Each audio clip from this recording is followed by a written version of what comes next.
भाइयों तौबा करो, रमजान शरीफ करीब आ रहा है, इरादा करो एक भी रोजा नहीं छोड़ूंगा, सारे रोजे रखूंगा। इरादा करो तरावी नहीं छोड़ूंगा, पूरी तरावी जमात के साथ पढ़ूंगा, नमाज पाबंदी से पढ़ूंगा। अभी से तौबा करो, माहौल बनाओ, जहन बनाओ। और अगर आप दीन के करीब नहीं आए भाई, ऐसे ही आप आवारा गर्दी करते रहे, हराम लुकमा खाते रहे, गुनाह करते रहे, फिल्में देखते रहे, किसी का कुछ नहीं बिगड़ेगा। आप अपनी आखिरत को बर्बाद करोगे, तबाह करोगे।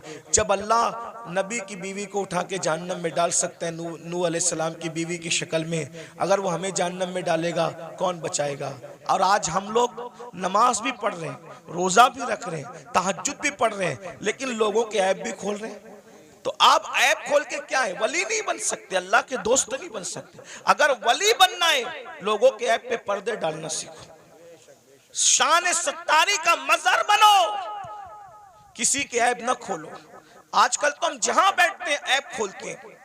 अल्लाह के रसूल अलैहिस्सलाम फरमाते हैं, तुम जब तक लोगों के ऐप खोलते रहोगे, तुम लोगों के ऐप अपनी हैसियत के मुताबिक खोलोगे, अल्लाह तुम्हारे ऐप अपनी शान के मुताबिक खोलेगा, अल्लाह तुम्हें जलील कर देगा। और अगर तुमने लोगों के ऐबों पे पर्दे डाले, तुम लोगों के ऐप पे पर्दे डालोगे, अल्लाह तुम्हारे ऐप पे पर्दे डालेगा। आज मुसलमान लोगों के ऐप पे पर्दे नहीं डालते, बल्कि आज औरतें, माएँ और बहनें मौजूद है, किसी की बेटी को रिश्ता हो रहा है तो उसमें लोग ज्यादा तेल पानी डाल करके वो रिश्ता तोड़ देते हैं। किसी के बेटे का रिश्ता हो रहा है, वो रिश्ता तोड़ देते हैं। ऐप पे पर्दे डालने की बजाय लोग ऐप जोई करते हैं। तो दो सिफत, नंबर 2 सिफत गफ्फारी, गफ्फार कहते हैं माफ करने वाले को। सिफत गफ्फारी का मजहर होता है, यानी जो वली होगा वो अपनी जात के लिए कभी झगड़ा नहीं करेगा। वली अपनी जात के लिए कभी झगड़ा नहीं करेगा, क्योंकि जात के लिए झगड़ा करना ये कुत्तों का काम है। जात के लिए झगड़ा करना कुत्तों का काम है, अपनी जात के लिए वली कभी नहीं लड़ता। अब आपसे पूछता हूं, आज हम अपनी जातियात के लिए कितना लड़ते हैं, कितना लड़ते हैं। बाइक टकरा गई, झगड़ा हो गया। पानी मुझे पहले नहीं दिया, झगड़ा हो गया। शादी में खाना खाने मुझे पहले नहीं बिठाया, झगड़ा हो गया। बोलो आज हम अपनी जात के लिए लड़ रहे हैं, इसका मतलब हम अल्लाह के वली कब बनेंगे। जात के लिए जो लड़े वो कुत्ते की सिफत रखता है, वो वली की सिफत नहीं रखता। अब आप देख लीजिए कितने लोग हैं जो जात के लिए लड़ते फिरते हैं। अल्लाह अकबर। एक वाकया इस पर भी सुन लें कि एक बुजुर्ग के पास एक मुरीद आया और वो मुरीद आकर के कहता है, हजरत आप मुझे इस्म आज़म सिखा दें। अगर आपने मुझे इस्म आज़म सिखा दिया तो मैं उस इस्म आज़म के ज़रिए से बहुत काम लूँगा। इस्म आज़म क्या है उसको सुन लें। इस्म आज़म कहते हैं उस अल्लाह के उस नाम को अगर मुर्दे पे पढ़ दो तो मुर्दा जिंदा हो जाए, जिंदे को पढ़ के घूर दो तो जिंदा मर जाए। इस्म आज़म की बड़ी बरकत है। फरिश्ते पढ़ते पढ़ते पलक के झपकते आसमान पे जाते हैं और आसमान से ज़मीन पे आते हैं। तो चूंकि इस्म आज़म बहुत बड़ी चीज़ है, सूफिया ने इसको छुपा रखा है, अल्लाह ने भी इसको छुपा रखा है। ये सबको नहीं बताया जाता, जो उसका हकदार होता है उसी के दिल पर इल्का किया जाता है। तो मुरीद अपने पीर से कहता है इस्म आज़म सिखा दे। पीर साहब वाकई पीर साहब थे। उन्होंने कहा बेटा सुबह से शाम तक तुम बाजार में जाकर के बैठो, इंशाअल्लाह शाम को देखेंगे तुम्हें इस्म आज़म सिखाना है कि नहीं सिखाना है। वो सुबह से शाम तक बाजार में बैठे तो क्या देखा, बाजार में बहुत करप्शन हो रहा है, खूब जुल्म हो रहा है, कोई किसी का पुरसान हाल नहीं है। सुबह से लेके शाम तक एक दूसरे पे जुल्म हो रहा है। वो बार बार हाथ मारते थे अपनी रान पर, मुर्शिद ने अच्छा नहीं किया, पीर साहब ने अच्छा नहीं किया, काश के मुझे इसमें आज़म सिखा देते तो अभी ये जुल्म करने वालों को घूर देता, मार डालता, तबाह कर देता, बर्बाद कर देता। सुबह से शाम तक यही होता रहा। लेकिन शाम के वक्त जो है बहुत खतरनाक मंजर देखा। मंजर ये देखा, 80 साल के एक बड़े मियाँ, एक बुढ़ा 80 साल का, वो अपने सर पर लकड़ियों का गट्टा रख करके लाया जंगल से और ला करके जैसे ही कहा लकड़ियां ले लो भाई, लकड़ियां ले लो। 80 साल के बड़े मियाँ लकड़ी बेच रहे थे। उतने में सिपाही आए, आने के बाद चाबुक जमीन पे मारा, कहे बुड्ढे उठा ये लकड़ी और हमारे घर पहुंचा और सुन तुझे कोई पैसे नहीं मिलेंगे। ये मंजर देख करके वो मुरीद तो और बहुत गुस्से में आया, मेरे पीर ने अच्छा नहीं किया, मेरे पीर ने अच्छा नहीं किया। अगर मुझे इसमें आज़म सिखा देते इन जालिम सिपाहियों को अभी मार डालता, इसमें आज़म पढ़ के अभी इनके लिए बद्दुआ करता, खत्म कर देता। वो बड़े मियाँ 80 साल के बड़े मियाँ हाँपते कांपते उन्होंने फिर लकड़ी का गट्ठा उठाया सर पे और सिपाहियों के पीछे पीछे चले, ये भी पीछे पीछे चला, ले जाकर के गट्ठा रख दिया। रखने के बाद कहा अच्छा अब मैं चलूं। और उसके बाद वो बड़े मियाँ बेचारे न पैसा लिया, 80 साल के बुढ़े को लकड़ी काटने में कितनी तकलीफ हुई होगी, कैसे उसने मेहनत से जमा किया होगा, लेकिन हाय रे जुल्म, अल्लाह अकबर, बहुत लकड़ी पहुंचा करके बिना मजदूरी लिए हुए, बिना रकम लिए हुए उन्होंने टरका दिया, वो चले गए। और उसके बाद ये तो गुस्से में कांप रहा था, मुर्शिद ने अच्छा नहीं किया, अगर अभी मुझे इसमें आजम मालूम होता, इन जालिमों को, इन गुंडों को इसमें आजम पढ़ करके कत्ल कर देता। जैसे ही मुर्शिद की खानका में पहुंचे, कहा हजरत आपने सिखा दिया होता बाजार में क्या गंदगी है, क्या जुल्म है, क्या ज्यादती है। और शाम का वाकया तो बड़ा बदतरीन है हजरत, बड़ा इबरतनाक है। पूरा वाकया उस 80 साल के बड़े मियाँ का बयान किया तो पीर साहब सुन के हंसने लगे। हजरत मैं 80 साल के बुढ़े पे जुल्म बयान कर रहा हूँ और आप हंसते हैं। फरमाया वो जो 80 साल का बुढ़ा तू जिसको कह रहा है वो कौन है, तुझे मालूम है? नहीं मालूम है। कहा वो इस शहर का कुतुब है, कुतुब, वो इस शहर का कुतुब है और उसी ने मुझे इसमें आजम सिखाया है, उसी कुतुब ने मुझे इसमें आजम सिखाया है। वो कहा हजरत जब उसको इसमें आजम मालूम है तो वो पढ़ के उनके लिए बद्दुआ क्यों नहीं कर देता? कहा बेटा जब तक के सब्र करने का मादा उस तरह पैदा नहीं होता, अल्लाह किसी को इसमें आजम की नेमत अता नहीं करता। गौर कीजिए, यहाँ तो आज कोई छोटा मोटा आमिल बन जाए ना, समा शबिस्तान रजा पढ़ के, तो कहता है कि अगर तूने मेरी बात नहीं मानी तो तेरा पेशाब बंद कर दूंगा, मेरी बात नहीं मानी तो तेरा खानदान जो है वो तबाह कर दूंगा। भाइयों ये सब हाँ उनके होते हैं जो खाली खड़े होते हैं। ये कुतुब लोगों को देखो, ये अब्दाल लोगों को देखो, ये वली लोगों को देखो, इतना जुल्म सह रहे हैं मगर जात के लिए कभी बदला नहीं लेते। क्यों? इसलिए कि जात के लिए लड़ना वली का काम नहीं होता, जात के लड़ना ये तो कुत्तों का काम होता है। वली वो होता है जो सिफते गफ्फारी का मजहर होता है, अपने दुश्मनों को माफ करता है, अपने मुजरिमों को माफ करता है। उस पर एक वाकया याद आ गया, हालांकि बात तवील हो रही है लेकिन बात वाकया याद आ गया, सुन लीजिए। आज छोटी छोटी बात पर आप लोग एक दूसरे पे केस करते हो, क्या जवाब दोगे अल्लाह को? बकरियों के तेरे आंगन में मेरे आंगन में बकरियों पर इतना बड़ा झगड़ा होता है कि मर्डर हो जाता है, कत्ल हो जाता है। कहां कहां तक बात पहुंचती, बारात देर से आई जल्दी आई उस पर जो है वो शादियां टूट जाती है। इतना महर है कि उतना महर है उस पर शादियां टूट जाती है। मेरे भाइयों सोचो, सब्र नहीं हमारे अंदर, और जब तक सब्र नहीं होगा हम अल्लाह वाले नहीं बन सकते। एक दिन क्या हुआ, इमाम हुसैन के कातिलों में से कातिल मदीने मुनव्वरा आया, मदीने तैयबा आया। और जब मदीना तैयबा आया तो लोगों ने सोचा कि कातिल इमाम हुसैन, कातिलों में से कातिल मदीने मुनव्वरा आया तो सारे मदीने वालों ने इमाम हुसैन की मोहब्बत में अपने दरवाजे बंद कर दिए। सब ने दरवाजे बंद कर दिए, सबके दरवाजे बंद हो गए। इमाम ज़ैनुल आबिदीन का दरवाजा हमेशा बंद रहता था, किसी से मिलते नहीं थे। लेकिन जब उनको किसी ने इत्तला दी, हजरत हजरत करबला में का एक शख्स जो आपके बाबा का कातिल है वो मदीने मुनव्वरा आया, और सबने अपना दरवाजा बंद कर दिया। इमाम ने अपना दरवाजा खोल दिया, कहा उसको बुला कर लाओ। वो आया, इमाम ने दस्तरखान बिछाया, उसको खाना खिलाया, पानी पिलाया, उसने खाया भी पिया भी, और खाने और पीने के बाद कहा ऐ अली, इमाम ज़ैनुल आबिदीन का असली नाम अली है, कहा ऐ अली शायद तुमने मुझे पहचाना नहीं या शायद तुम मुझे भूल गए। आपने फरमाया कैसे नहीं पहचाना? अरे ये मदीने वाले क्या करबला में थे? कहा नहीं थे। कहा जो करबला में नहीं थे उन्होंने तुझे पहचान लिया, मैं तो करबला में मौजूद था ना, मैं तुझे कैसे नहीं पहचानूंगा? वो तू ही जालिम है ना, तेरे कहने पे मेरे बाबा के जिस्म पे घोड़े दौड़ाए गए थे, मेरे नन्हे से भाई के हलक पर तीर चलाया गया था, मेरी फूफियां, मेरी अम्मियां, मेरी बहनों के दुपट्टे छीने गए थे, तू ही वो जालिम है ना। अल्लाह अकबर। जब उसने ये सुना लरस गया, हाँ मैं वो हूँ। आपने पहचाना कहाँ? पहचानने के बाद भी ये सुलूक किया? तो इमाम ज़ैनुल आबिदीन ने फरमाया जो तूने किया वो तेरे खून की तासीर थी, जो मैंने किया ये मेरे घर की रिवायत है। हम आले मोहम्मद दुश्मनों के साथ ऐसे ही सुलूक करते हैं। अगर करबला वालों से मोहब्बत है, बताओ बाप के दुश्मन के साथ, बाप के कातिल के साथ इमाम ज़ैनुल आबिदीन ने क्या सुलूक किया, और हम अपने समधियों के साथ क्या सुलूक करते हैं, अपने भाइयों के साथ क्या सुलूक करते हैं, अपने पड़ोसियों के साथ क्या सुलूक करते हैं, अपने रिश्तेदारों के साथ क्या सुलूक करते हैं। भाई एक मुंह किसी कौन रोकेगा? बताइए ना। नूह अलैहिस्सलाम अपनी बीवी को बचाएंगे? बोलो नहीं बचाएंगे, बीवी को नहीं बचाएंगे। क्यों? इसलिए कि नबी जानता है जिसमें अल्लाह की रजा उसमें मेरी रजा है। नबी जानता है जिसमें अल्लाह की रजा उसमें मेरी रजा। इब्राहिम अलैहिस्सलाम अपने चचा को बचाएंगे? नहीं बचाएंगे। जिसमें अल्लाह की रजा उसमें मेरी रजा।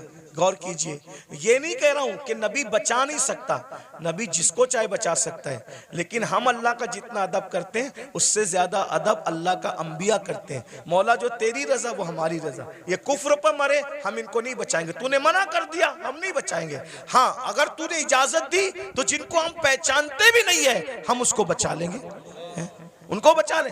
नबी साहिब इख्तियार होता है, मजबूर नहीं होता, लेकिन नबी की अल्लाह से मोहब्बत और अल्लाह की बारगाह का अदब यह है कि कोई नबी अल्लाह का कहना नहीं तोड़ेगा। एक आखिरी बात आई, मैं वो बात कहने चला था फिर बीच में बात आ गई। हम अल्लाह को क्या जवाब दें? लोग जिना कर रहे हैं, ये नौजवान छोकरे आज के 16-16, 17-17 साल की उम्र में जिना करते हैं, लड़के लड़कों के साथ बदकारियां करते हैं, क्या क्या जुर्म करते हैं, बुराइयां करते हैं। अल्लाह को क्या जवाब दोगे? अल्लाह के सामने बोल पाओगे कि हम जिना करके आए? बोलो, अल्लाह के सामने बोल के आओगे हम औरतों के पाप की नजर डाल के आए?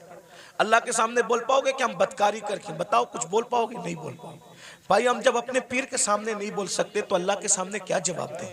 मेरे इमाम कहते हैं, करीम अपने करम का सदका, लई में बेकद्र को न शर्मा, तू और रजा से हिसाब लेना, रजा भी कोई हिसाब। और कहते हैं, सदका प्यारे की हया का, न ले मुझसे हिसाब, बख्श बे पूछे लजाए को लजाना क्या है। बहुत कठिन मंजिल है। हदीस पाक में आता है, अल्लामा इब्ने कसीर ने इस हदीस को लिखा है कि अल्लाह ईसा अलैहिस्सलाम को अपनी अदालत में खड़ा करेगा। किसको? किसको? पहचानते हो ईसा अलैहिस्सलाम को? हमारे नबी से पहले जो नबी आए वो कौन थे? ईसा अलैहिस्सलाम। और ईसा अलैहिस्सलाम कौन है आपको पता है? ये कंवारी मरियम, जिसको किसी मर्द ने हाथ भी नहीं लगाया, अल्लाह ने बिन बाप का कंवारी बतुल मरियम से ईसा अलैहिस्सलाम को पैदा किया। सुभान अल्लाह। अल्लाह ने इनको झूले में बोलने की ताकत अता की। ये कलिमतुल्लाह है, रूहुल्लाह है। इनको जब सूली देने की साजिश की गई तो अल्लाह ने इनको आसमानों पे उठा लिया। अब ध्यान देना, जब ये आसमानों पे उठा लिए गए तो इनके मानने वालों ने इनको कहा कि ईसा खुदा का बेटा था और मरियम खुदा की बीवी थी। माज़अल्लाह, अल्लाह का कोई बेटा नहीं है, अल्लाह की कोई बीवी। लेकिन उनके मानने वालों ने ये गंदगी फैला दी। तो अल्लाह उन मानने वालों ने जो गंदगी फैलाई ना, उस गंदगी के खात्मे के लिए, यानी अल्लाह हजरत ईसा से हिसाब लेने के लिए नहीं, तवज्जो, अल्लाह जानता है कि ईसा पाक है, मासूम है, उन्होंने कोई कसूर नहीं किया, लेकिन मैदान महशर में ईसाइयों को, क्रिश्चियन को रुस्वा करने के लिए, ईसाइयों को रुस्वा करने के लिए अल्लाह हजरत ईसा को अपनी अदालत में खड़ा करेगा।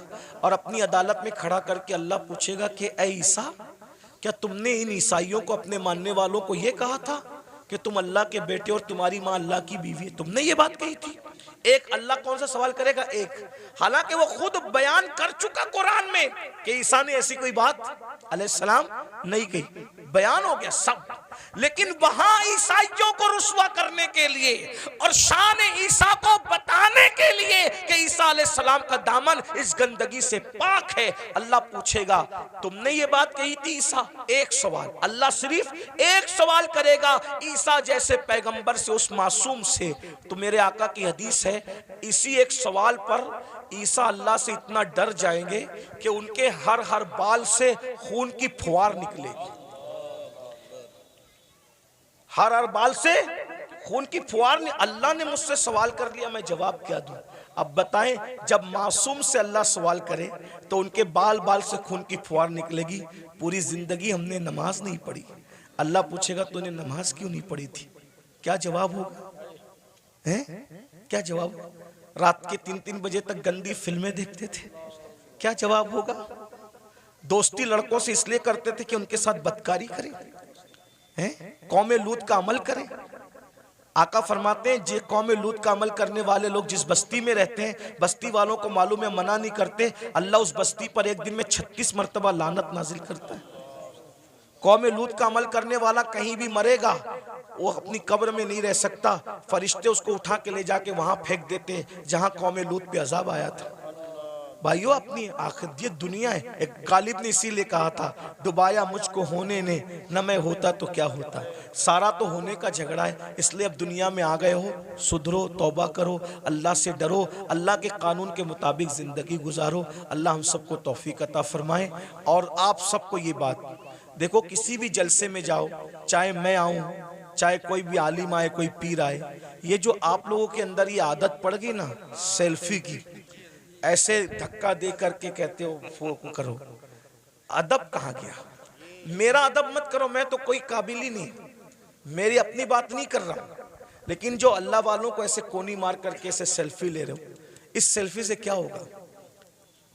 पहले के लोग, इन बूढ़ों से पूछो, अल्लाह वालों से मिलते थे तो दुआ कराते थे, दुआ करा, क्यों? हजारों साल की मेहनत जहां नहीं पहुंचाती, वहां अल्लाह वालों की दुआ पहुंचाती। और आप लोग दुआ नहीं लेते, ये शैतान का दाव है आप लोगों पे कि दुआ से रोकने के लिए तुमको सेल्फी में मुब्तला कर दिया।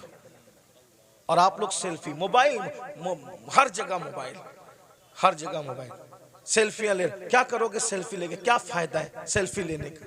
मैं अभी हराम और नाजायज की बहस में नहीं पढ़ रहा हूं, लेकिन इतना कहता हूं, फायदा क्या? बताइए, क्या कर रहे हो? अल्लाह वालों का अदब करो, अदब सीखो, इनकी अदब की नजर पड़ेगी। वो एक गुलाम था जिसका नाम शमसुद्दीन था, शमसुद्दीन नाम का एक गुलाम था, लड़का था, बगदाद में गुलामी करता था बादशाह की। बादशाह ने कहा कि जा और जा करके फुला काम कर। तो उसने बादशाह से कहा, आपका अरबी घोड़ा मुझे दे दो तो मैं काम जल्दी से निपटा के आ जाऊं। तो जैसे ही अरबी घोड़े पे चला तो देखा एक चबूतरे पे, ओटे पे 3 वली बैठे। एक वली का नाम है हमारे मुर्शिद शेखुश शयूख शेख शहाबुद्दीन उमर सोहरवर्दी। एक वली है शेख नजमुद्दीन कुबरा। एक वली है हमारे मुर्शिद कुतुबुल अक्ताब सैयदी कुतुबुद्दीन बख्तियार काकी। तीनों बैठे। वो लड़का था शमसुद्दीन नाम का, देखा वली लोग नीचे बैठे, मैं ऊपर घोड़े पे, फौरन नीचे उतर गया, जूते हाथ में लिया। जितनी देर तक वो वली लोग नजर आए, घोड़े पे नहीं बैठा, उनके अदब में झुक के सलाम किया, आगे बढ़ा। सरकार कुतुबुद्दीन बख्तियार काकी की जबान से दुआ निकल गई, वो देखो दिल्ली का बादशाह जा रहा है। क्या कहा? वो देखो दिल्ली का बादशाह जा रहा है। किसी ने लुकमा दिया, हजरत वो दिल्ली का बादशाह नहीं, वो मैं पहचानता हूं, वो लड़का है शमसुद्दीन बादशाह का गुलाम है। कहा जो हमारा अदब करे और वो हमारी जबान से निकल जाए दुआ, फिर अल्लाह उसको रद्द करे, ऐसा नहीं होता। हमने कह दिया दिल्ली का बादशाह, तो जब तक ये मरेगा नहीं तब तक दिल्ली का बादशाह बनेगा नहीं। ये जो औलिया अल्लाह को लोग बदनाम कर रहे हैं, औलिया अल्लाह के खिलाफ बातें कर रहे हैं, इसमें कहीं ना कहीं हमारा कसूर है, हम अहले सुन्नत का कहीं कसूर है। क्योंकि हमारे कुछ लोग ऐसे हैं, वो इल्म वाले नहीं हैं, जो कम इल्म लोग हैं, वो किसी को भी वली बना के पेश कर देते हैं। तो एक बात याद रखिए कि हर नेक आदमी वली नहीं होता। ये बात याद रखना, हर नेक आदमी वली नहीं होता, लेकिन हर वली नेक होता है। तो बेशक हम लोग अपने पीर लोग की मोहब्बत में या अपने मुकर्रिर लोग की मोहब्बत में कहते हैं कि यार मेरा पीर वली है जी, तो हम आपके लिए वली है, लेकिन आप उसको पूरी दुनिया से वली मत मनवाइए, क्योंकि उसके अंदर कुछ कमियां भी हो सकती है। जी जी जी। जैसे मिसाल के तौर पर मुकर्रिर लोगों को देखा, यानी हमारे यहाँ इतना बड़ा दिल है ना मेरी कौम का, हर मुकर्रिर खतीब आजम, जी जी, हर आलिम अल्लामतुद्दहर, हर पीर शेखुल मशाइख, ये आदत छोड़ दीजिए। देखिए एक होते ही है अकीदत और एक होता है अकीदा।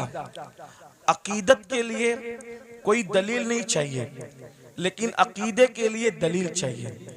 जैसे अकीदत, मैं मेरे अब्बा को किबला कहूँ, काबा कहूँ और जो भी कहना है कहूँ, ये अकीदत है, लेकिन ये सिर्फ मेरे लिए, अकीदत सिर्फ मेरे लिए। लेकिन जब मैं किसी चीज को अकीदे के तौर पे पेश करूंगा तो उसके लिए कुरान और हदीस की दलील चाहिए, है ना। तो हम लोगों ने क्या किया कि ये औलिया अल्लाह का मामला सिर्फ अकीदत का नहीं था, बल्कि इसका ताल्लुक तो अकीदे से था। हम लोगों ने क्या किया, जो लोग गांजा पी रहे हैं उनको भी वली कहना शुरू किया, जो चरस पी रहे हैं उनको भी वली कहना शुरू किया, जो नंगे धड़ंगे फिर रहे हैं उनको भी वली कहना शुरू किया। और कुछ लोगों ने मफाद परस्ती की बुनियाद पर कि चंदा खूब आएगा तो उर्स, सबका उर्स, जो पीर मर रहा है उसका उर्स हो रहा है, और उसके बारे में कुछ भी कुछ बका जा रहा है, सबके गुंबद बन रहे हैं। मैं किसी को टारगेट करके नहीं कह रहा हूँ जी हजरत, अल्लाह की कसम उठा के कहता हूँ, आप बुरा मत मानना कि किसी भी आदमी को टारगेट करके तकरीर करने को हम गीबत समझते हैं, लेकिन गुंबद सबके नहीं बनते, बेशक बेशक, उर्स सबके नहीं होते। गुंबद सिर्फ वलियों के बनते हैं, उर्स भी सिर्फ अल्लाह वालों के होते हैं। बेशक बेशक, मगर हम लोग कुछ भी कर रहे हैं, वजह उर्स करो, पैसा इकट्ठा करो, गुंबद बनाओ, पैसा इकट्ठा करो, मजार बना के मुजावरी करो, पैसा इकट्ठा। अगर हम पैसे के चक्कर में अपने दीन को मशकूक कर देंगे हम तो मर जाएंगे, लेकिन अगर ये दीन मशकूक हो गया माज़अल्लाह कुछ लोगों की नज़र में, और वो दीन से मुतनफ़िर हो गए, दीन छोड़कर चले गए, तो उसका जिम्मेदार कौन होगा? आज मैं आपके सामने वली कौन होता है उसको पेश करता हूँ, अपनी तरफ से नहीं। हमारे मुर्शिद कुतुबुल अक़ताब, गौसुल अग़वास, शेखुल शुयूख, गयासुल कौनैन सैयदना शेख अब्दुल कादिर जिलानी रदी अल्लाह ताला इरशाद फरमाते हैं, गौस पाक फरमाते हैं, जब तक किसी इंसान के अंदर 12 सिफात पैदा न हो जाए उस वक्त तक वो अल्लाह का वली नहीं हो सकता। देखो मैं जो आमतौर पे जो मैं तकरीर करता हूँ, आज उस तरह तकरीर नहीं कर रहा हूँ। मैं चाहता हूँ कि ये जो नौजवान जो चेहरे मुझे नज़र आ रहे हैं इनमें बहुत ज़्यादा लोग संजीदा हैं।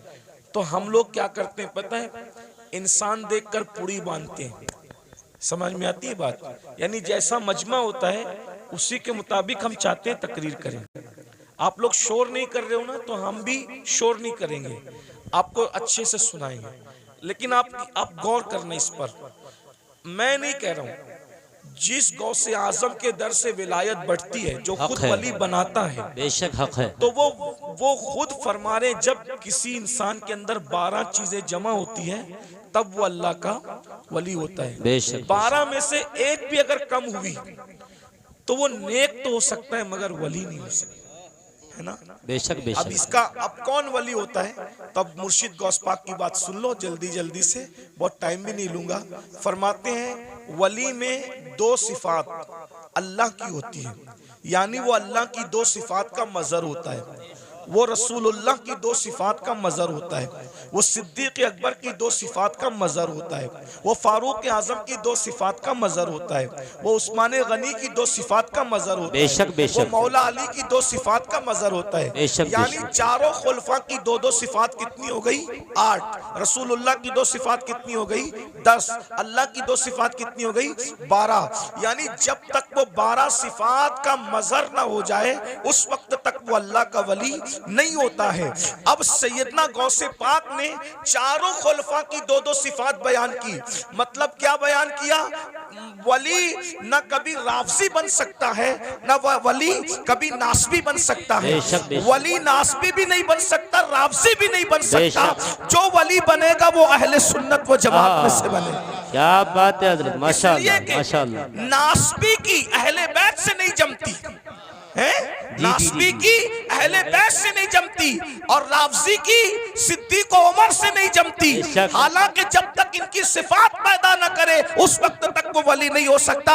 इसीलिए पूरी दुनिया के अंदर पूरी उम्मत जिनकी विलायत पर मुत्तफिक है, सारे वलियों को पढ़कर देख लो, सबका ताल्लुक न नासबियों में होगा न राफजियों में होगा, हर वली आपको सिर्फ और सिर्फ अहले सुन्नत व जमात में नजर आएगा। हक है, बेशक बेशक, जिंदाबाद जिंदाबाद, माशाअल्लाह।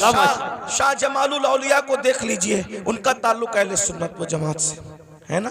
इसी तरीके से आप महबूब इलाही को देख लीजिए, उनका ताल्लुक अहले सुन्नत व जमात से।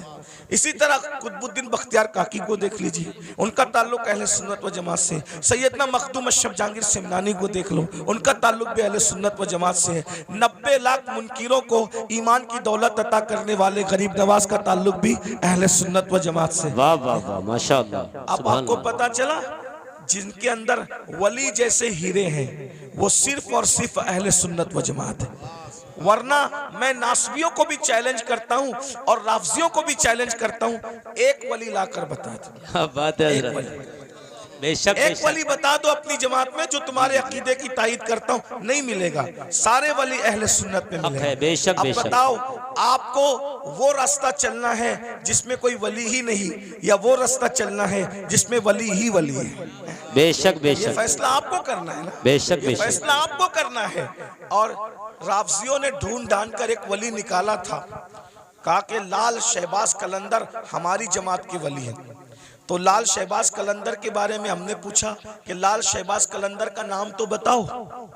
लाल शहबाज कलंदर कोई नाम थोड़ी होता है, ये तो उनका लक़ब है। राफजी ढूंढ ढांड करके लाए एक वली को, कहा ये हमारा वली है। हमने कहा आपका है, कब्जा आपका हो सकता है दरगाह पर, लेकिन पहले उसका नाम तो बताओ, नाम क्या है?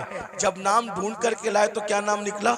सैयद उस्मान मरवंदी। मैंने कहा राफजी लोग तो उस्मान नाम रखते ही नहीं, ये नाम भी तो अहले सुन्नत व जमात का है। वाह वाह वाह। ये नाम भी तो अहले सुन्नत व जमात का है। तो लाल शहबाज कलंदर सैयद बादशाह जरूर है, लेकिन उसका नाम भी क्या है? उस्मान है। और उस्मान नाम आपको कभी राफजियों में नहीं मिलेगा। अबू बकर नाम आपको सुन्नियों में मिलेगा, उमर नाम आपको सुन्नियों में मिलेगा, उस्मान नाम आपको सुन्नियों में मिलेगा।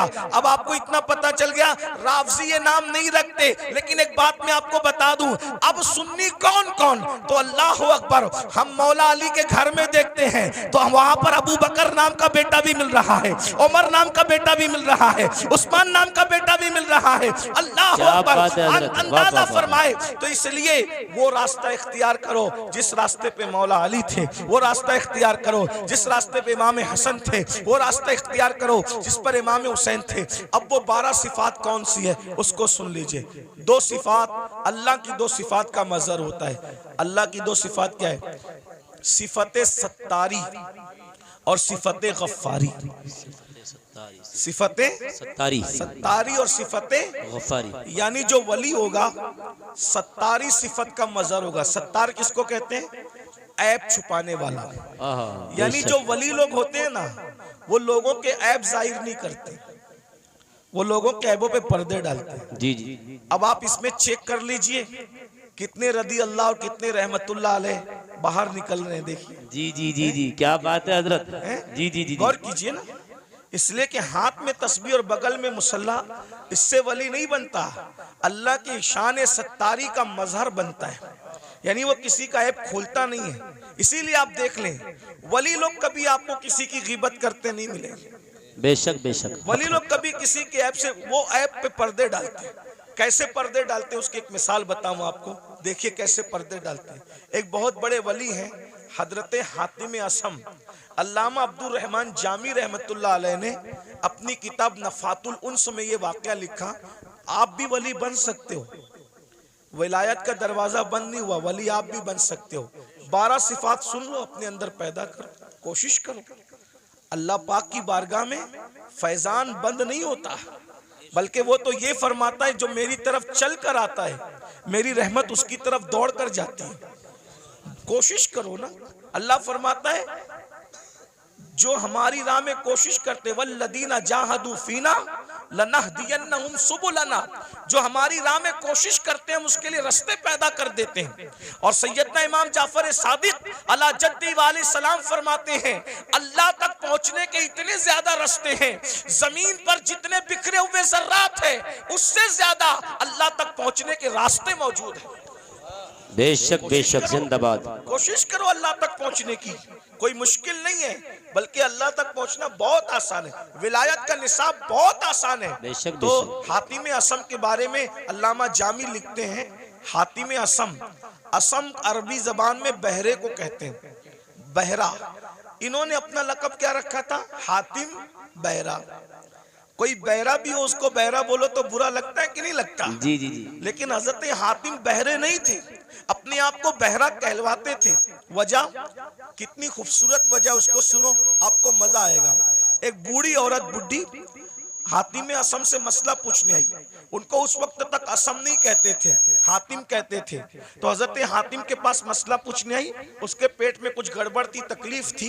तो अब तकलीफ की वजह से उसके पेट की जो है वो गैस खारिज हो रही थी। तो उसने सोचा कि इतने बड़े बुजुर्ग हैं, यहाँ ऐसा हो जाए तो अच्छी बात नहीं। इत्तेफाक से उसने बहुत रोकने की कोशिश की, मगर बुढ़ापे में इंसान के आज़ा कमज़ोर हो जाते हैं। बहुत रोकने की कोशिश की मगर रोक नहीं पाई, और हज़रत हातिम असम के सामने उसकी गैस खारिज हो गई। गैस खारिज हो गई तो हवा भी यानी कि आवाज़ भी निकली, तो वो शर्मा गई वो बूढ़ी औरत। इतने बड़े बुजुर्ग के सामने ये क्या हो गया हादसा। तो हजरत हातिम ने सोचा कि ये शर्मा गई, मेरे नबी की उम्मत की ये औरत शर्मा गई। तो आपने कान पे हाथ रख के कहा, बड़ी अम्मा जरा जोर से बोलो, तुम क्या कहना चाहती हो। तो उसने बोला, उसने जब बोला तो आपने कहा जरा और जोर से बोलो। तो उसने फिर बोला और जरा जोर से बोलो। उसने और जोर से बोला। अब वो शर्मिंदगी उसकी खत्म हो गई और वो बुढ़िया खुश हो गई कि जो मेरे मुंह की आवाज नहीं सुन सकता वो हवा की आवाज कैसे सुन सकता है। और आप पूरी जिंदगी बहरे बन करके गुजारते थे। लोगों ने पूछा आप बहरे नहीं हो, लेकिन बहरे बन के क्यों जिंदगी गुजार रहे हो। फरमाया मुझे बहरा कहलाना आसान है, लेकिन नबी की उम्मती में से किसी को शर्मिंदा करना मुझे पसंद नहीं है। अल्लाहु अकबर, अल्लाह, क्या बात है हजरत। एक औरत की शर्मिंदगी के खात्मे के लिए पूरी जिंदगी बहरा बन करके गुजार दिया, ये हजरत को अच्छा नहीं कहते। जबकि अल्लाह के रसूल अलैहि सलाम ने फरमाया मुसलमान वो है जिसके हाथ से और उसकी जबान से दूसरे मुसलमान महफूज रहे। आज ना हमारे हाथ से कोई महफूज है, ना हमारी जबान से कोई महफूज है। जब भी जबान खोलते हो तो ऐसे तीर चलाते हो, नश्तर लगाते हो लोगों के दिल पर। याद रखना तलवारों के जख्म तो भर जाते हैं, जबान के जख्म भरा नहीं करते। कैसा कलमा पड़ा है, नबी तो वो मुसलमान बनाने आए थे कि जिसके हाथ से जिसकी जबान से दूसरे मुसलमान महफूज रहे। ना आज हमारे हाथ से कोई महफूज है, ना हमारी जबान से कोई महफूज है। तो बताओ नबी वाले मुसलमान हो या अपनी तबीयत वाले मुसलमान हो। बीवी को मां बहन की गाली देकर के उसका दिल दुखाते हो। रसूलुल्लाह तो फरमा रहे मुसलमान वो है जिसकी जबान से किसी को तकलीफ नहीं पहुंचती, जो अपनी शरीक हयात है, जो अपनी लाइफ की पार्टनर को मां बहन की गाली दे, वो मुसलमान कैसा होगा। रसूलुल्लाह फरमा रहे मुसलमान वो है जिसके हाथ और जबान से दूसरा मुसलमान महफूज रहे। जो अपने माँ बाप का दिल दुखाए वो कैसा मुसलमान है, जो अपने पड़ोसी को तंग कर दे वो कैसा मुसलमान है। बस बात इतनी है, तकरीरें बहुत सुन रहे हो भाई, मुकर्रिर लोग भी माशाल्लाह ऐसे हो गए अल्हम्दुलिल्लाह के एक ढूंढो हजार मिलते, और तकरीर सुनने वाले भी हजारों हैं, लेकिन कोई सुधरने तैयार नहीं। और ये भी क़यामत की निशानी में से एक निशानी है। अल्लाह के रसूल अलैहिस्सलाम ने फरमाया लोग दीन सुनने जमा होंगे, दीन पर अमल करने जमा नहीं होंगे। सुनिए, गौर से सुनिए, तवज्जो है। लोग दीन सुनने जमा होंगे, लोग दीन सुनने जमा होंगे, दीन पर अमल करने जमा नहीं होंगे। देख लीजिए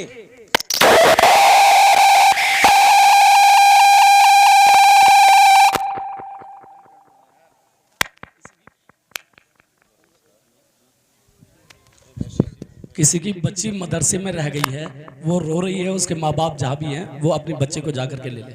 वो रो रही है, छोटी सी बच्ची।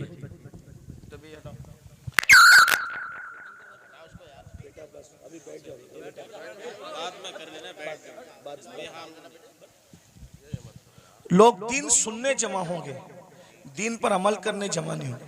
मैं कोई गुस्से में नहीं, लेकिन आपको एक बात कहता हूं, जरा गौर करना, जरा ध्यान देना। आज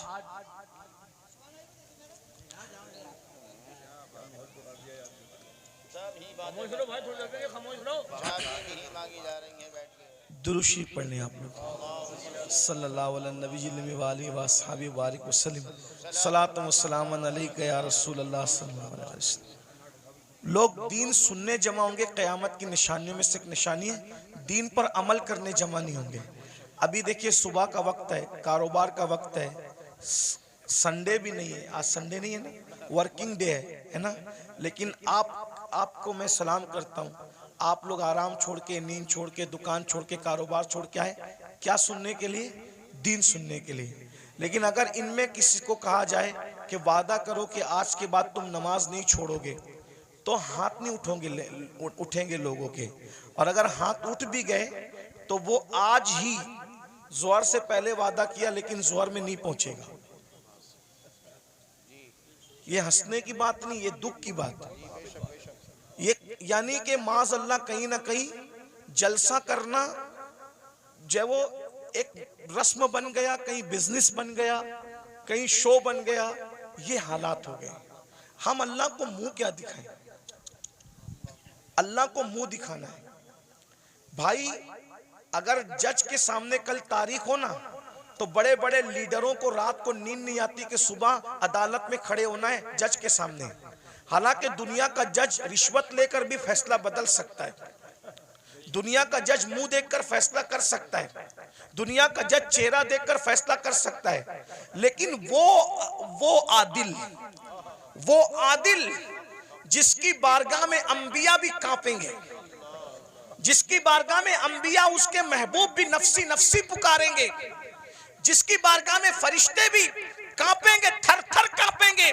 अल्लाह कुरान में फरमाता है यौम यक़ूमुर रूह वल मलाइका सफ़्फ़न ला यतकल्लमूना इल्ला मन अज़िन, कि जिब्रील और सारे फरिश्ते अल्लाह की हैबत से थर थर कांपेंगे। अरे जहां जिब्रील भी कांप रहे होंगे, हम अल्लाह को क्या मुंह दिखाएंगे?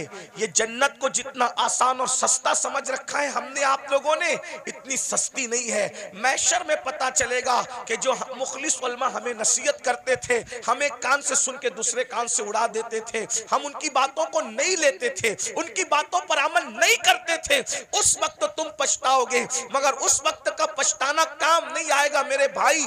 अगर होश के नाखून लेना है तो आज ले लो, संवरना है तो आज संवर लो, सुधरना है तो आज सुधर लो।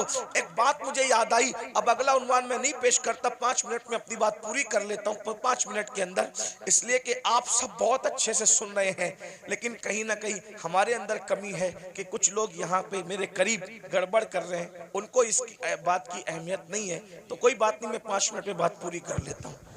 इतना सुनिए, मुझसे और अल्लाह क्या क्या पूछेगा, आपसे मुझसे अल्लाह क्या क्या पूछेगा पता है? कुरान कहता है फमन यअमल मिस्काल ज़र्रतिन खैरन यरा वमन यअमल मिस्काल ज़र्रतिन शर्रन यरा।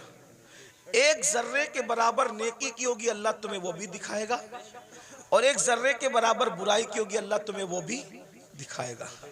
सहाबा किराम ने इस आयत के नुज़ूल के बाद पूछा कि अल्लाह हमसे क्या क्या पूछेगा, तो आका इरशाद फरमाते हैं अगर तुमने नाखून के अंदर किसी की दीवार की मिट्टी भी खुरची होगी तो अल्लाह क़यामत के दिन उस मिट्टी के बारे में भी तुमसे पूछे। अगर तुमने पिस्सू को, पिस्सू समझते, पिस्सू बहुत छोटा सा बारीक कीड़ा होता है, नजर भी नहीं आता, लेकिन चमड़ी पे बैठता है, काटता है तो आदमी झुंझला जाता है। अगर तुमने पिस्सू को गाली दी होगी तो अल्लाह पूछेगा कि तूने पिस्सू को गाली क्यों दी थी, क्योंकि वो मेरी मखलूक है।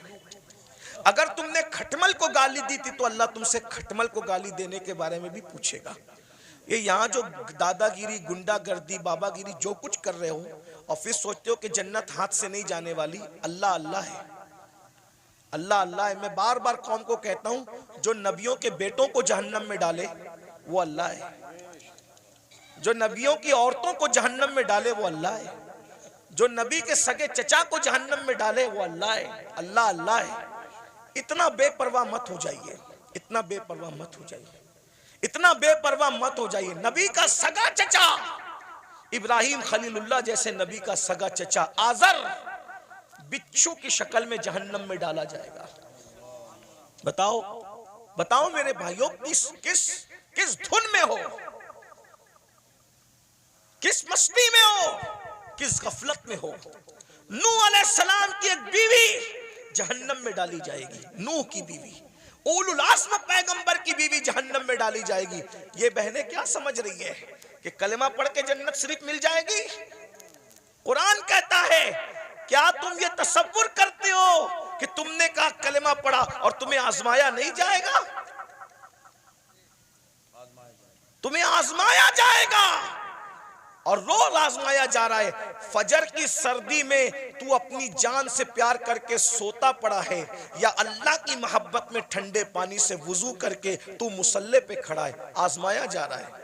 आज अपनी जान की मोहब्बत में सर्दी में नरम नरम बिस्तर पर सोने वालों, जहन्नम में जलने के लिए तैयार हो जाओ। क्या समझते हैं? जो लोग आपको ये कहते हैं ना, काश के कोई बुरा ना माने, और अगर किसी को दीन हक की बात सुनने में बुरा लग जाए तो लगता रहे। बहुत कुछ सोचकर बना हूं मौजे दरिया का हरीफ, वरना मैं भी जानता था आफियत साहिल में है।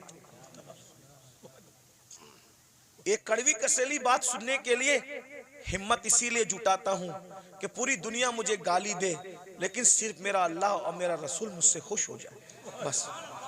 जो पिया को भाई अख्तर वो सुहाना राग है, जिससे ना खुश है पिया वो रागनी अच्छी नहीं। जो आपको जलसों में कहते हैं ना, इनका चेहरा देखो और जन्नत में जाओ, इनका चेहरा देखो जन्नत में जाओ, अमीनुल कादरी का चेहरा देखो जन्नत में जाओ, ये शैतान ने इनकी फिक्र को अगवा कर लिया है। वो तुम्हें जहर दे रहे हैं, जहर। कोरोना का वायरस इतना खतरनाक नहीं है, बदअमली और बदअकीदगी के बाद भी जन्नत का टिकट बांटने का वायरस इतना खतरनाक है। कोरोना किसी को होगा तो वो अकेला मरेगा।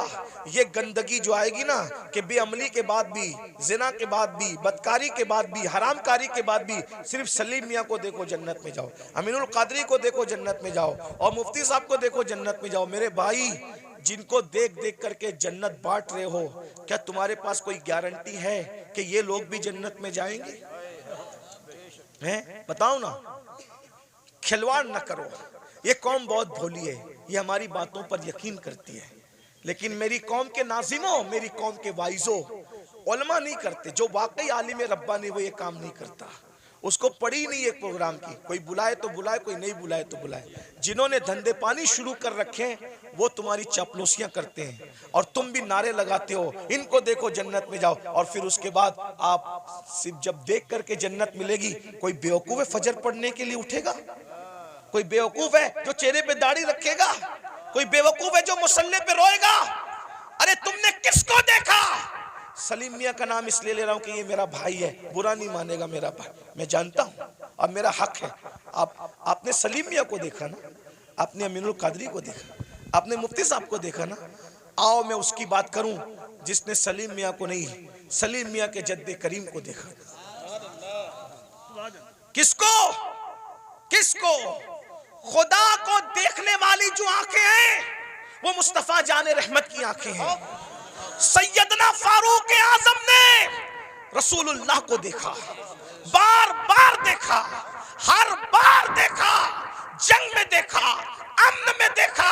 अरे उमर तो ऐसे नमाजी थे कि पहले सब में नमाज पढ़ते थे, फिर भी हालत नमाज में कंकियों से नबी का चेहरा देखते थे। ऐसा नबी को देखने वाला, ऐसा नबी को देखने वाला। लेकिन जब उसी उमर इब्ने खत्ताब का आखिरी वक्त आया, उसी उमर इब्ने खत्ताब का, कौन उमर जिसका जिक्र तौरात में है, जिसका जिक्र इंजील में है, जिसका जिक्र कुरान में है, जिसके मशवरे की ताईद में कुरान की 22 आयतें नाजिल हुई है मेरे भाइयों, 22 आयतें। ये जो वत्तखिज़ु मिन मकाम इब्राहीम मुसल्ला किसकी आयत, किसकी ताईद में आई? फारूक आजम की ताईद। जब रसूलुल्लाह ने काबे का तवाफ किया, काबे का तवाफ किया, सुन लो उमर कौन है, हमसे सुनो सैयदों से उमर कौन है, फारूक आजम कौन है? अल्लाह अकबर। फारूक आजम कौन? जब रसूलुल्लाह ने काबे का तवाफ किया तो सहाबा से मशवरा किया कि वाजिबुत तवाफ जो नफिल नमाज है कहाँ पढ़ी जाए। सहाबा का दिल खुश करने के लिए किसी ने कहा काबे के अंदर पढ़िए, किसी ने कहा हतीम में पढ़िए, किसी ने कहा यहाँ पढ़िए, किसी ने कहा वहां पढ़िए। फारूक आजम ने कहा या रसूल अल्लाह, जहाँ आपके दादा इब्राहिम अलैहिस्सलाम के कदम का निशान है वहां पर आप नमाज अदा कीजिए। अभी उमर ये कह ही रहे थे कि जिब्रील आ गए, कहने लगे वत्तखिज़ु मिन मकाम इब्राहीम मुसल्ला, जहाँ आपके दादा इब्राहिम के कदमों का निशान है उसको अपना मुसल्ला बना लीजिए। शराब की हुर्मत की बात फारूक आजम के मशवरे की ताईद में, पर्दे की बात फारूक आजम के मशवरे की। और कौन फारूक आजम जिसके बारे में कहा मेरे बाद अगर कोई नबी होता उमर इब्न खत्ताब होता। कौन फारूक आजम, जब फारूक आजम आ रहे हैं, जिब्रील अलैहिस्सलाम रसूलुल्लाह की बारगाह में मौजूद हैं, तो जिब्रील ने फारूक आजम को देख के मुस्कुराया। मेरे सरकार ने कहा क्यों मुस्कुरा रहे हो जिब्रील? हुजूर आपका यार उमर आ रहा है। तो आका ने फरमाया क्या मेरे उमर को आसमान वाले भी पहचानते हैं? मेरे उमर को आसमान वाले भी पहचानते हैं? तो जिब्रील अलैहिस्सलाम कहते हैं हुजूर जमीन वालों से ज्यादा उमर को आसमान वाले पहचानते हैं। और सरकार ने कहा जरा मेरे उमर की शान बयान कर दो जिब्रील। तो जिब्रील ने एक जुमले में शान बयान की। कहते हैं या रसूल अल्लाह, अगर मैं हजरत नूह की उम्र के बराबर यानी 1000 साल की उम्र लेकर के आऊं और उम्र की फजीलत बयान करता रहूं तो 1000 साल खत्म हो जाएंगे मगर उम्र की फजीलत खत्म नहीं हो सकती। इतनी बड़ी हस्ती है ना।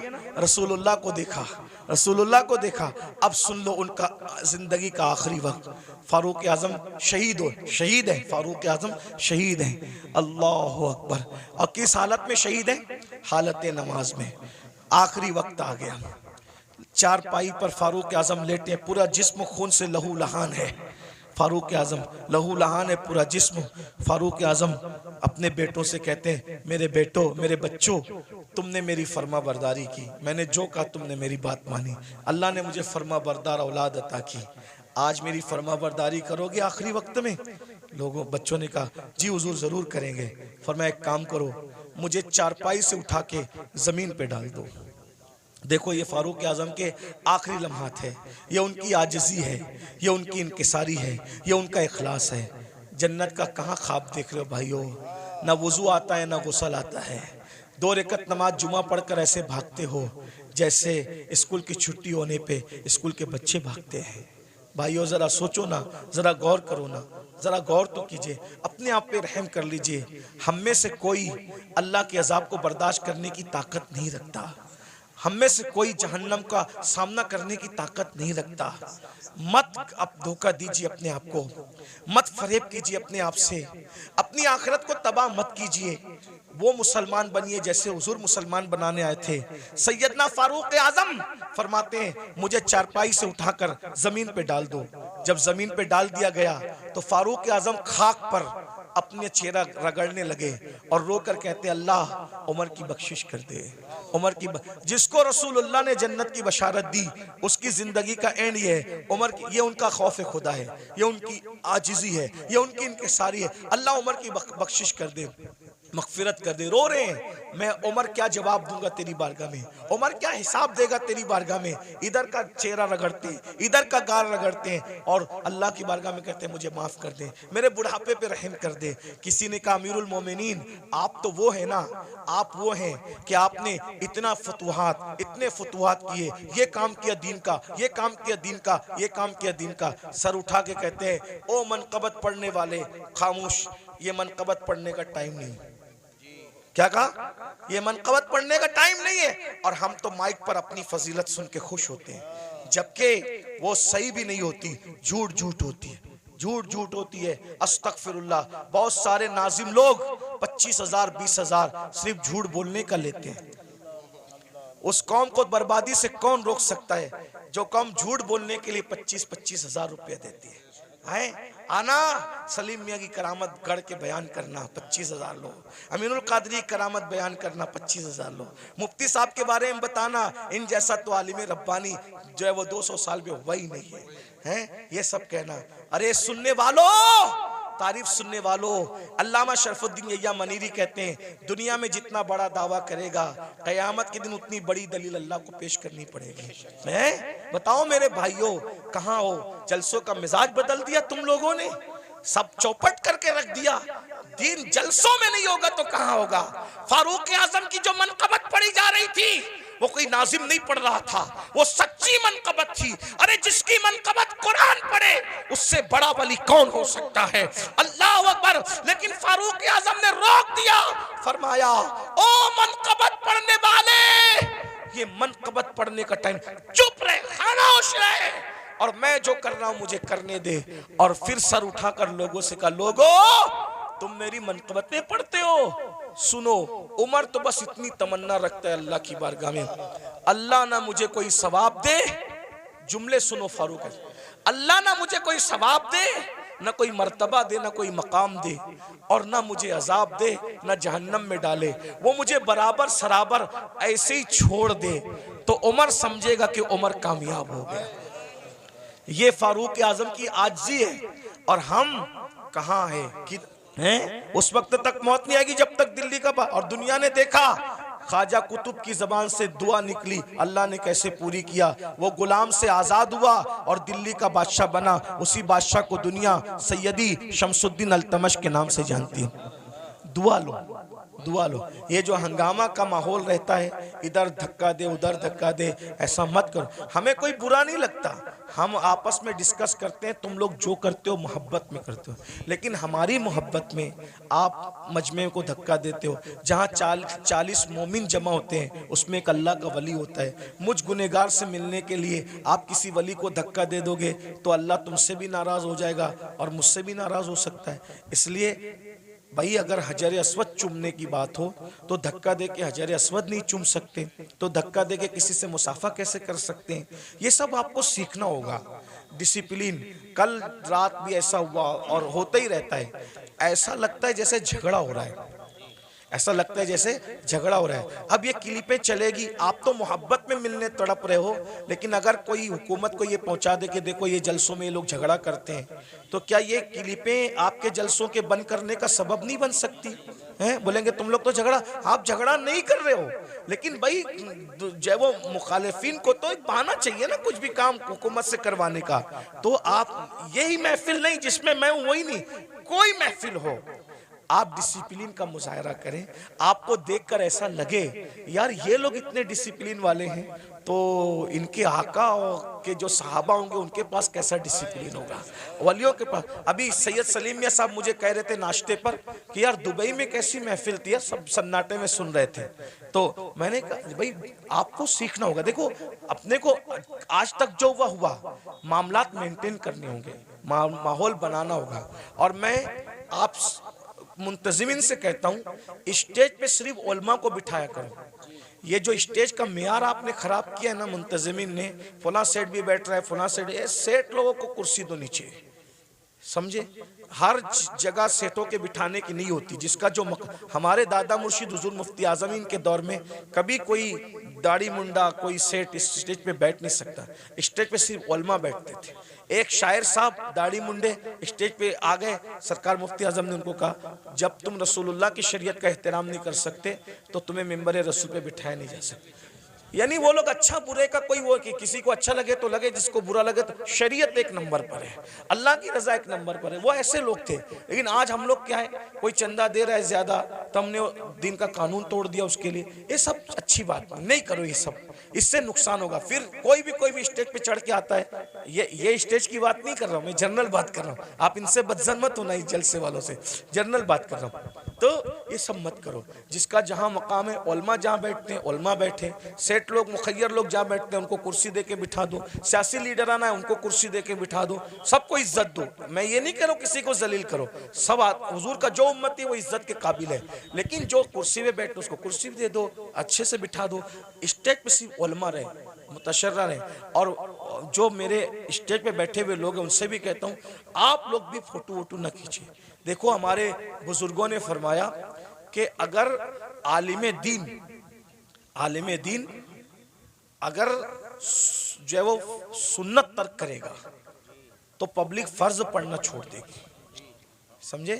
आलिम अगर चलते चलते रास्ते से टोपी उतारेगा तो पब्लिक, हाँ वो नहीं कहना चाहता था, सही कहा जी, सही कहा, यही कहा हुजूर मुफ्ती आजम ने, यही कहा। लेकिन कुछ चीजें माइक पे कहने की नहीं होती। आप अल्लाह आपको जज़ाए खैर दे, मेरा काम आसान कर दिया। यानी तुम टोपी उतार के सर नंगा करोगे, लोग अपना पूरा वजूद बगैर कपड़े का कर लेंगे, इसका ख्याल करें।